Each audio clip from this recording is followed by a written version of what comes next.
নমস্কার। আমি প্রথমেই আমার পূর্ববর্তী বক্তা সহ আজকের এই অনুষ্ঠানের সঞ্চালক ভাই ডক্টর অভিক ঘোষ সহ আমাদের সভামঞ্চে যারা উপস্থিত রয়েছেন, রাষ্ট্রমন্ত্রী পরিবহন দপ্তরের দিলীপ মণ্ডল সহ এমএলএ পান্নালাল হালদার, শৌকত মোল্লা, মোহন নস্কর, আব্দুল খালেক মোল্লা, সম্মানীয় অশোক দেব থেকে শঙ্কর নস্কর, জাহাঙ্গীর থেকে জেলা পরিষদ মেম্বার যারা রয়েছেন, শিখাদি, শচীদি, সোমাশ্রী সহ ডিস্ট্রিক্ট অ্যাডমিনিস্ট্রেশনের পুরো টিম, জেলা শাসক সম্মানীয় সুমিত গুপ্ত থেকে শুরু করে এসপি রাহুল গোস্বামী সহ এডিএম সহ সিএমওএইচ, বিএমওএইচ সহ সর্বস্তরের নির্বাচিত জনপ্রতিনিধি, পুরসভার চেয়ারম্যান, ভাইস চেয়ারম্যান, জেলা পরিষদ মেম্বার, পঞ্চায়েত সমিতির কর্মাধ্যক্ষ, সভাপতি সহ জনপ্রতিনিধি যারা উপস্থিত রয়েছেন, আমি তাদেরকে ধন্যবাদ জানাই এবং বিশেষ করে ধন্যবাদ জানাই আমার ডাক্তার বন্ধুরা যারা আজকে আমার ডাকে বিভিন্ন জায়গা থেকে, বিভিন্ন জেলা থেকে, আমি গতকাল খবর পেয়েছি এমনকি জলপাইগুড়ি, আলিপুরদুয়ার, সুদূর কুচবিহার থেকেও আজকের মিটিং অ্যাটেন্ড করার জন্য আমার অনুজ জুনিয়র ডাক্তাররাও আজকের এই সভায় উপস্থিত হয়েছে। আমি সবাইকে করজোড়ে আমার নমস্কার, কৃতজ্ঞতা, অভিনন্দন, শুভেচ্ছা এবং অভিবাদন জানাচ্ছি। আমরা প্রথমে যখন এই কর্মসূচি নিয়ে আলোচনা শুরু করি এবং প্রাথমিকভাবে আমি যখন চিন্তাভাবনা শুরু করি, আমি 4-5 জনের সাথে কথা বলেছিলাম, এমনকি এখানে সিনিয়র ডাক্তার রেজাউল করিমও আছেন, আমি তার সাথেও আলোচনা করেছিলাম। আমরা যখন ঠিক করেছিলাম আমরা একটা স্বাস্থ্য শিবির করব, যে স্বাস্থ্য শিবির প্রায় 23 লক্ষ লোকের কাছে স্বাস্থ্য পরিষেবা পৌঁছে দেবে, আমাদের কাছে সবথেকে বড় চ্যালেঞ্জ ছিল যে প্রত্যেকটা ক্যাম্পে অর্থাৎ শিবিরে যদি আমরা দুটো শিফটেও ডাক্তারবাবুদের অংশগ্রহণ করতে বলি, কেউ প্রাইভেট প্র্যাকটিস করে, কেউ সরকারে চাকরি করে, তারা সপ্তাহে হয়তো 2 দিনের বেশি সময় দিতে পারবেন না। সুতরাং 200-300 ডাক্তার হলে আমরা ভেবেছিলাম আমরা এই কাজটা সফল বা সার্থক করতে পারবো। কিন্তু পরবর্তী ক্ষেত্রে আমরা দেখি যে প্রায় 23 লক্ষ লোকের কাছে পৌঁছাতে গেলে একটা লোকসভার বিস্তীর্ণ এলাকা জুড়ে যদি আপনি দেখেন তাহলে একটা লোকসভাতে 2000 বুথ আছে এবং সেই 2000 বুথে প্রায় 23-24 লক্ষ লোক থাকে এবং প্রত্যেকটা বিধানসভায় যদি আমরা 10 দিন করে একটা শিবির করি তাহলে খুব কম হলেও আমাদের 400 থেকে 500 ডাক্তার প্রয়োজন হবে। আমি প্রাথমিকভাবে যখন অভিক, অনির্বাণ এদের সবার সাথে কথা বলি, মিরাজ, রাজীব যারাই আমার সাথে প্রথম দফায় আলোচনা করেছিল, তারা বলেছিল দাদা এত ডাক্তার পাবো কোত্থেকে, সবাই তো ব্যস্ত। আমি বললাম আমার কি করতে হবে বলো? ওরা বললো দাদা আপনি একটা মিটিং ডাকুন, আপনার আহ্বানে যদি আসে তাহলে আমরা এটা সার্থক করতে পারবো। আমি সেদিনকে অভিককে বলেছিলাম তোমরা ডেট ঠিক করো, জায়গা ঠিক করো, আমি আসবো। আমরা সেদিনকেই ঠিক করেছিলাম যে আমরা 30 তারিখে এই মিটিংটা করব এবং কালকে রাত অবধি আমি যা খবর পেলাম যে 400 ছাপিয়ে, 500 ছাপিয়ে, 600 ছাপিয়ে, 1000 ছাপিয়ে 1200 ডাক্তার তাদের ডিটেলস আমাদেরকে পাঠিয়েছে এবং আজকে এই অডিটোরিয়ামে আমরা জায়গা দিতে পারিনি। এই কর্মসূচি অর্থাৎ সেবাশ্রয় শেষ হওয়ার পরে জানুয়ারি, ফেব্রুয়ারি, মার্চের মধ্যেখানে অর্থাৎ 15-16 তারিখ নাগাদ যদি শেষ হয় আমরা পয়লা বৈশাখের আগে দরকার হলে ডাক্তারদের 5,000 ডাক্তারের একটা কনভেনশন আমরা করব, এবং কলকাতার বুকে করব। যারা আজকে আসতে পারেনি তাদের সবাইকে আমরা সেদিনকে আসার সুযোগ করে দেব। সামনের সারিতে অনেক সিনিয়র ডাক্তাররা রয়েছে, আমি তাদের কাছে কৃতজ্ঞ। তারা হাজার ব্যস্ততার মধ্যেও আজকে আমাদের এই সভায় এসে সশরীরে উপস্থিত হয়েছেন, এবং আজকে আপনাদের সকলের সাথে যে সম্পর্কে ডায়মন্ড হারবারের সর্বস্তরের নির্বাচিত জনপ্রতিনিধি এবং আমি সাংসদ হিসেবে আবদ্ধ হয়েছি, সারা জীবন আমাদের সবার একে অপরের সাথে সম্পর্ক থাকবে। এটাই ডায়মন্ড হারবার মডেল। আপনাদের যে কোনো অসুবিধায়, যে কোনো প্রয়োজনীয়তায় আমার সীমাবদ্ধ সামর্থ্য অনুযায়ী, আমার এখতিয়ার অনুযায়ী, আমার যতটুকু কাজ করার ক্ষমতা রয়েছে, দক্ষতা রয়েছে, আমি আপনাদের পাশে থাকবো, আমি কথা দিচ্ছি। আমরা কেন এই কর্মসূচির নাম সেবাশ্রয় দিয়েছি? আমরা অনেক জনপ্রতিনিধির সাথে, ডাক্তারদের সাথে আলোচনা করেছি। সেবাশ্রয় কি? সেবা এবং আশ্রয়। স্বামীজি বলেছিলেন, বহুরূপে সম্মুখে তোমারে ছাড়ি, কোথা খুঁজিছ ঈশ্বর, জীবে প্রেম করে যেই জন, সেই জন সেবিছে ঈশ্বর। জীব সেবাই শিব সেবা। আপনাদের মধ্যে অনেকে আজকে যারা উপস্থিত হয়েছেন, এর আগে হয়তো ডায়মন্ড হারবারে এসছেন, কেউ হয়তো প্রথমবার এসছেন। আপনারা আগামী 2 মাস 3 মাস ডায়মন্ড হারবারে যখনই যেখানে যে শিবিরেই থাকুন না কেন, আমাদের যারা স্বেচ্ছাসেবকেরা রয়েছে, জনপ্রতিনিধিরা রয়েছে, এবং যারা এই কর্মসূচির সাথে জড়িয়ে থাকবে, আমি তাদেরকে অনুরোধ করব, যে সমস্ত ডাক্তারবাবুরা আমাদের এই শিবিরে নিজের কাজ বাদ দিয়ে অংশগ্রহণ করে মানুষের সেবায় নিজেকে কর্তব্যরত করে আত্মনিয়োগ করেছে, তাদেরকে যেন ডায়মন্ড হারবারের আতিথেয়তা মুগ্ধ করে। তারা যেদিনকে শেষ করে বাড়ি ফিরে যাবেন, তাদের সেই দিনের এবং সেই সপ্তাহের এবং সেই মাসের এবং পুরো কর্মকাণ্ডের অনুভূতি যতদিন তারা বাঁচবেন, তাদের হৃদয়ে যেন স্বর্ণাক্ষরে লেখা থাকে। এটা আমাদের সকলকে সুনিশ্চিত করতে হবে। এ এক মহৎ কর্মযজ্ঞ। দেখে হয়তো মনে হচ্ছে খুব সোজা। এক একটা বিধানসভায় আমরা 10 দিন ধরে ক্যাম্প চালাবো। এক একটা বিধানসভায় গড়ে দেখতে গেলে 40টা করে ক্যাম্প, এবং 10 দিন ধরে সেই ক্যাম্প চলবে। একে একে নামবে। ডায়মন্ড হারবার থেকে শুরু হবে। 10 দিন ডায়মন্ড হারবারে ক্যাম্প হওয়ার পর ফলতায় ক্যাম্প হবে, তারপর সাতগাছিয়ায় ক্যাম্প হবে, তারপর বিষ্ণুপুরে হবে, তারপর মিটিয়াবুরুজে হবে, তারপর বজবজে হবে, তারপর মহেশতলায় হবে। মিটিয়াবুরুজের এমএলএ যে সাজেশনটা দিয়েছে, আমরা সেই সাজেশনটা গ্রহণ করছি, যে আপনাদের ক্যাম্পটা ফেব্রুয়ারির মাঝামাঝি করে দেওয়া হবে, যাতে কোনো অসুবিধা না হয়। এবং একটা ছোট্ট পরিবর্তন আমি আপনাদের সবার অনুমোদন নিয়ে করতে চাই। আমরা এই কর্মসূচিটা 1 তারিখ থেকে নয়, আমরা 2 তারিখ থেকে শুরু করব। 31 তারিখ বছরের শেষ দিন, 1 জানুয়ারি সকলে নিজের পরিবারের সাথে কাটায় নতুন বছর।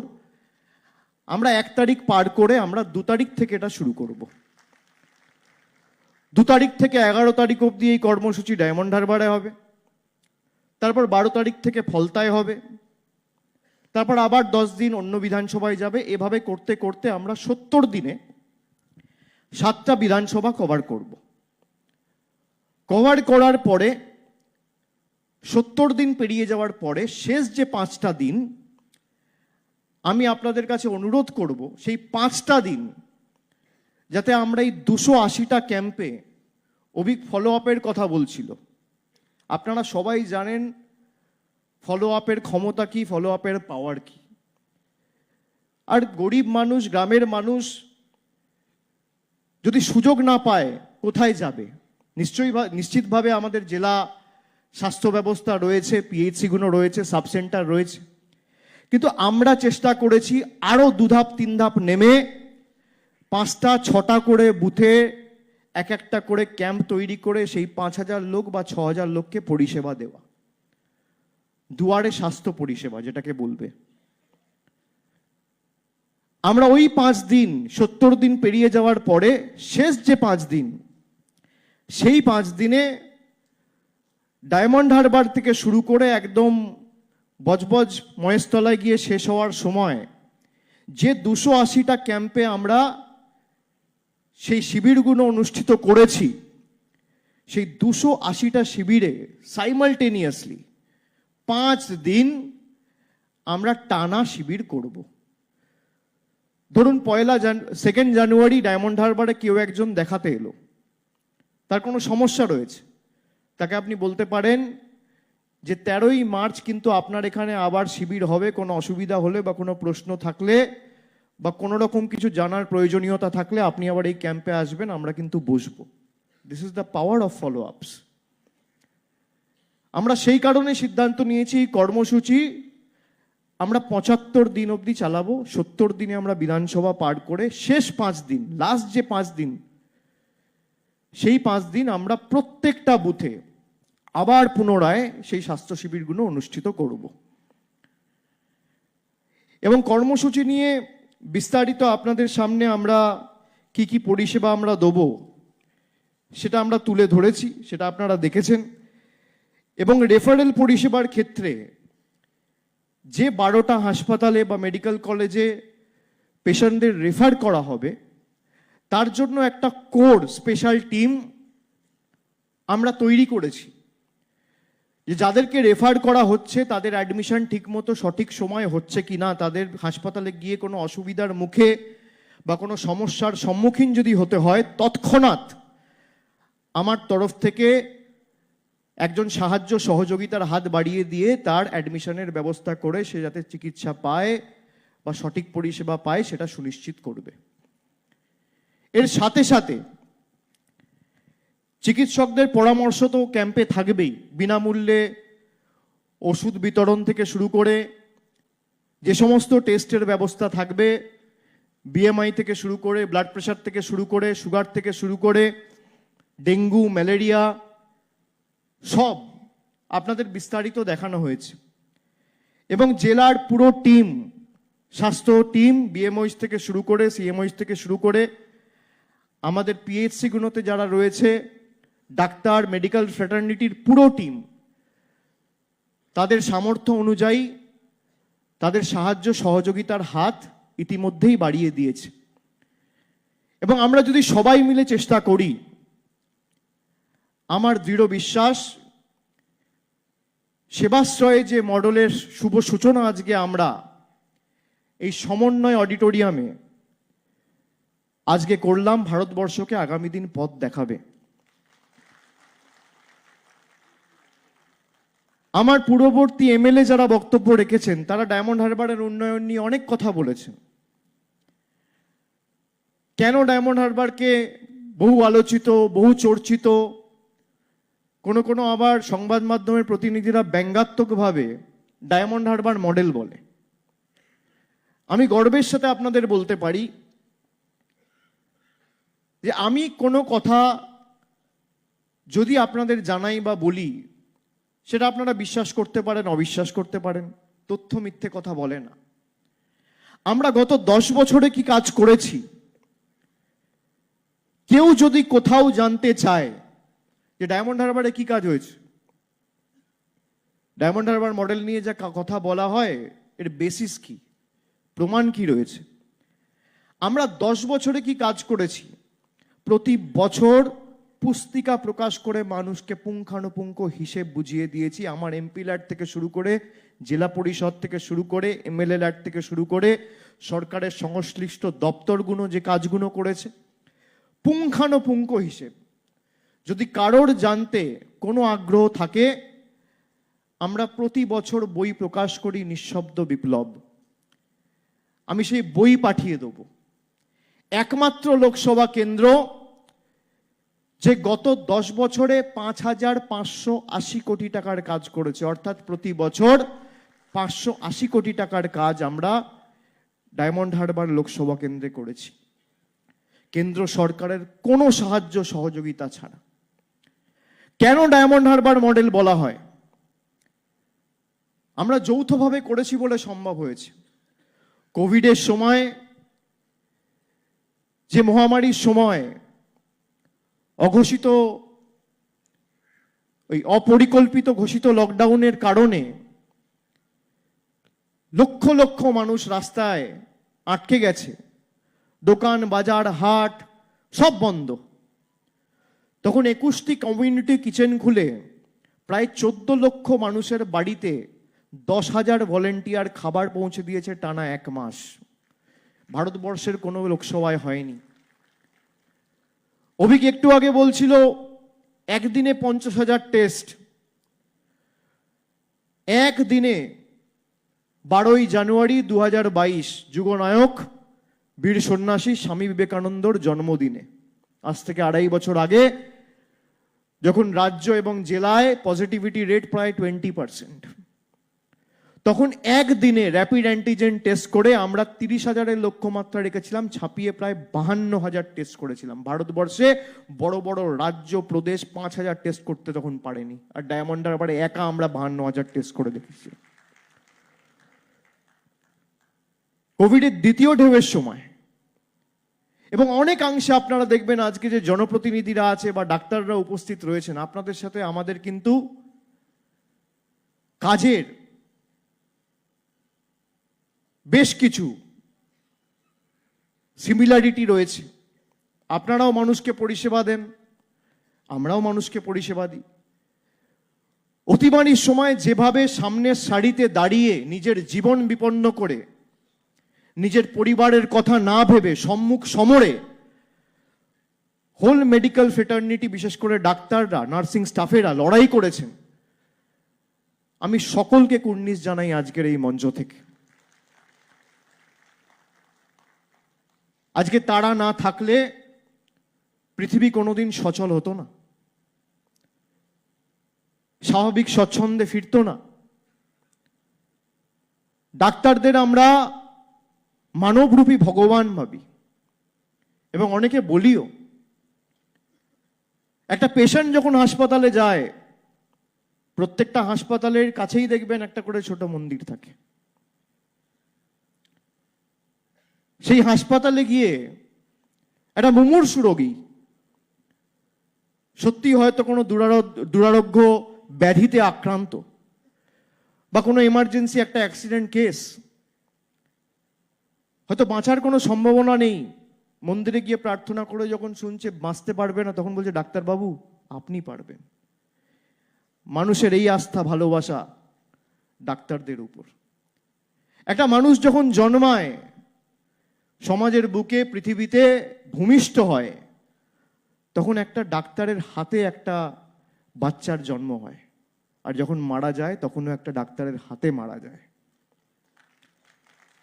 From crash to coffin, from cradle to coffin, জন্ম থেকে মৃত্যু, এগুলো ধ্রুব সত্য।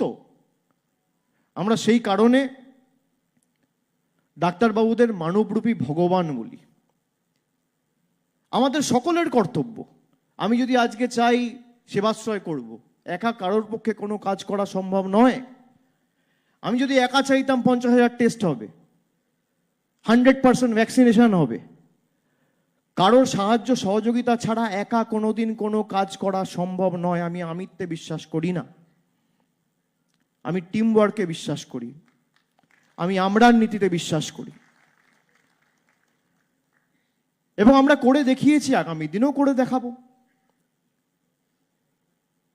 এবং এই সেবাশ্রয় মডেল শুধু বাংলা নয়, আমি চাই ভারতবর্ষে দৃষ্টান্ত স্থাপন করুক আপনাদের হাত ধরে। একটা দুর্ভাগ্যজনক ঘটনাকে কেন্দ্র করে যেভাবে বাংলাকে কালিমালিপ্ত করা হয়েছে, কলুষিত করা হয়েছে, আমাদের বাংলার ক্ষমতা কি, বাংলার শক্তি কি, বাংলার কৃষ্টি কি, সংস্কৃতি কি, ভারতবর্ষের কাছে তুলে ধরতে হবে। আরজি করের যে ঘটনা ঘটেছিল, আমি প্রথম দিন থেকে তার নিন্দা করেছি। আমি প্রথম দিন থেকে বলেছি, যারা এই ঘটনা ঘটায় তাদের সমাজে বেঁচে থাকার কোনো অধিকার নেই। আমি আজও একই কথা বলছি। কারোর ভালো লাগতে পারে, কারোর খারাপ লাগতে পারে। আমি লুকিয়ে চুরিয়ে কোনো কাজ করি না, যা বলি সামনে থেকে বলি, যেটা ঠিক মনে করি সেটা বলি। এবং এর একমাত্র প্রতিকার, ওষুধ, সমাধান হচ্ছে আইন। কেন? তার কারণ আইন না হলে সারা ভারতবর্ষ, বাংলা তো ছেড়ে দিন, বাংলায় তো মানুষ প্রতিবাদ করছিল, প্রতিরোধ করছিল, রাস্তায় বিক্ষোভ, মিছিল, সমস্ত তো 2 মাস 3 মাস হয়েছে। আমি বাংলার কথা ধরছি না। যখন সারা দেশের মানুষ প্রতিবাদ করছে, প্রতি 10 মিনিটে আমাদের দেশে তখনও একটা করে ধর্ষণের মতো ঘটনা ঘটে চলেছে। প্রতি 10 মিনিটে, মানে ঘন্টায় 6টা। আমরা ইতিমধ্যে আমাদের রাজ্য সরকার বিধানসভায় আইন পাস করেছে, অপরাজিতা বিল। আপনাদের জানা দরকার, আমি একটি রাজনৈতিক মঞ্চ থেকে, আমাদের পার্টির ছাত্র সমাবেশের মিটিং থেকে আমি বলেছিলাম যে আমি প্রাইভেট মেম্বার বিল আনব। অপরাজিতা বিল যদি পাস হয়ে যায়, তাহলে ভারতবর্ষ জুড়ে, এটা বিএনএসএস এর অ্যামেন্ডমেন্ট, এই অ্যামেন্ডমেন্টটা যদি রাষ্ট্রপতি ছেড়ে দেয়, সাইন করে দেয়, তাহলে সারা ভারতবর্ষ জুড়ে এই আইন পাস হবে। তাহলে প্রাইভেট মেম্বার বিল লাগবে না। আর যদি না আনে, তাহলে যতদিন লাগুক আমি প্রাইভেট মেম্বার বিল আনবো। আমার সাথে কেউ দাঁড়িয়ে থাকলেও আনবো, আর কেউ না দাঁড়িয়ে থাকলেও আনবো। আমরা হাজার চেষ্টা করেছি।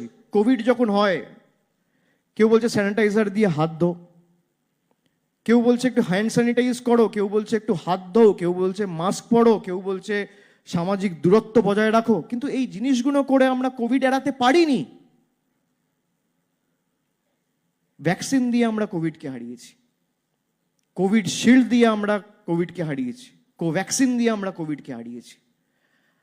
আমাদের যদি এই সামাজিক অপরাধ, এই ধর্ষণের মতো ঘটনাকে চিরতরে সমাজের বুক থেকে সরাতে হয়, মেটাতে হয়, বিদায় দিতে হয়, তার একমাত্র প্রতিকার সমাধান হচ্ছে অ্যান্টি রেপ ল বা অ্যান্টি রেপ বিল। আর সরকার চাইলে পারে না তা নয়। রাজ্য সরকার তার কর্তব্য করে রাজ্যপালের অফিসে পাঠিয়েছে, রাজ্যপাল সেখান থেকে তিনি রাষ্ট্রপতির কাছে পাঠিয়েছেন। 2 মাস হয়ে গেল, আজকে সেই বিল নিয়ে কোনো উচ্চবাচ্য নেই, রাষ্ট্রপতির কাছে পড়ে আছে।